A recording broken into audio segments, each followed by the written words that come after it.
यापूर्वीच्या व्हिडिओमध्ये निरोगी गुडघ्याची रचना व ऑस्टिओआर्थरायटिस म्हणजेच हाडे झिजून होणाऱ्या संधिवाताची माहिती व त्याची आयुर्वेदिक ट्रीटमेंट बघितल्यावर आता आपण संधिवाताचा दुसरा प्रकार पाहणार आहोत। रिमॅटॉइड आर्थरायटिस म्हणजे काय व त्याची ट्रीटमेंट समजून घेऊयात। शिवाय या व्हिडिओमध्ये आपण रिमॅटॉइड आर्थरायटिसची औषधे सुद्धा पाहणार आहोत, तर व्हिडिओ शेवटपर्यंत अवश्य पहा। याशिवाय तुम्हाला कुठल्या आजाराबद्दल किंवा आजाराच्या औषधांबद्दल माहिती हवी असल्यास किंवा कुठल्या वनस्पतीबद्दल माहिती हवी असल्यास आम्हाला कमेंटमध्ये सांगा, आम्ही त्यावर नक्की व्हिडिओ बनवू। नमस्कार, मी डॉक्टर राहुल वाघोले 2001 पासून आयुर्वेद क्षेत्रात कार्यरत असून हडपसर पुणे येथे वाघोले आयुर्वेद क्लिनिक आणि पंचकर्म सेंटर नावाचे माझे आयुर्वेदिक क्लिनिक आहे। अशा आरोग्यविषयक माहितीसाठी आमचा चॅनेल अवश्य लाईक, शेअर आणि सबस्क्राईब करा। रिमॅटॉइड आर्थरायटिस म्हणजेच आरए हा एक ऑटो इम्यून प्रकारचा सांधेदुखीचा आजार आहे। यात शरीराची रोगप्रतिकारशक्ती चुकीने स्वतःच्या सांध्यांवरच हल्ला करते, म्हणजे शरीर स्वतःलाच शत्रू समजून सांध्यांना इजा करते आणि त्यामुळे सांधे सुजतात, वेदना होतात, स्टिफनेस म्हणजे सांधे आखडणे वाढते, हळूहळू सांधे खराब होऊ शकतात। हा आजार दीर्घकालीन म्हणजेच क्रोनिक असतो आणि योग्य उपचार न घेतल्यास सांध्यांची विकृती देखील होऊ शकते। रिमॅटॉइड आर्थरायटिस मध्ये शरीरात नेमके काय होते? 1. इम्युन सिस्टीम सांध्याच्या आतील आवरणावर म्हणजेच सायनोव्हियल मेम्ब्रेन, ज्याला आपण वंगण म्हणू शकतो, यावर हल्ला करते। 2. ज्या ठिकाणी दाह म्हणजे इन्फ्लमेशन वाढते। 3. दाहामुळे सांधे सुजतात, गरम होतात, दुखतात। 4. दीर्घकाळाने कार्टिलेज आणि बोन यांचे नुकसान होते।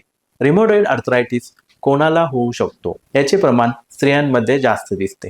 हा आजार 30 ते 50 वयोगटात सुरू होऊ शकतो। कुटुंबात पूर्वी कोणाला असल्यास पुढील पिढीला होण्याची शक्यता वाढते। धूम्रपान करणाऱ्यांमध्ये हा आजार होण्याची शक्यता वाढते।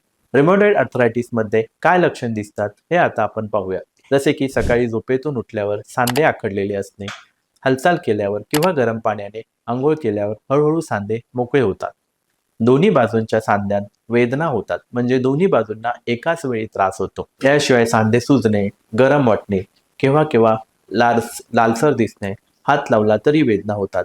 याचे वैशिष्ट्य म्हणजे ह्याची सुरुवात छोट्या सांध्यांपासून होते, जसे बोटाची पेरे, मनगट, पायाची बोटे।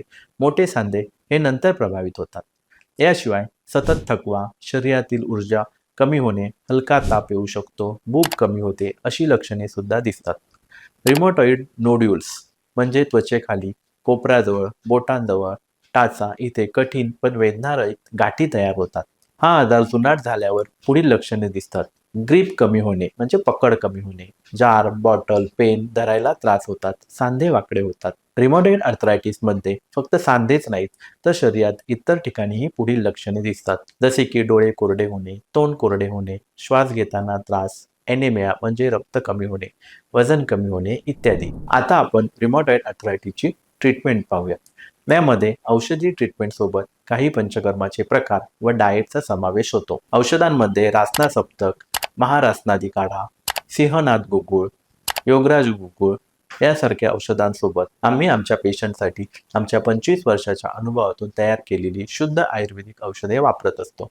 आमचे बाहेरगावचे अनेक रुग्ण कुरिअरने औषधे मागवून या आजारापासून मुक्त झालेली आहेत। पंचकर्मातील विरेचन, बस्ती, रक्तमोक्षण, लेप, वालुकास्वेद हे प्रकार उपयोगी पडतात। याच्यामुळे दाह कमी होतो, आम म्हणजेच विषारी द्रव्ये बाहेर निघतात आणि सांधे मजबूत होण्यास मदत होते। रिमॅटॉइड आर्थरायटिस झालेल्या रुग्णांनी पुढील प्रमाणे आहार आणि जीवनशैली ठेवावी। उष्ण, हलका, पचायला सोपा आहार, हळद, आलं, लसूण, नैसर्गिक अँटी इन्फ्लेमेटरी पदार्थ खाण्यात ठेवावेत। थंड पदार्थ, दही, फास्ट फूड टाळावे। रोज हलका व्यायाम करावा आणि सूर्यप्रकाशात बसावे। रिमॅटॉइड आर्थरायटिस हा दीर्घकालीन आजार असला तरी योग्य निदान, आयुर्वेदिक औषधोपचार आणि चांगली जीवनशैली यामुळे रुग्ण उत्तम व स्वस्थ राहू शकतो। पुढील व्हिडिओमध्ये आपण गाऊट या संधिवाताच्या प्रकाराबद्दल माहिती जाणून घेणार आहोत। धन्यवाद।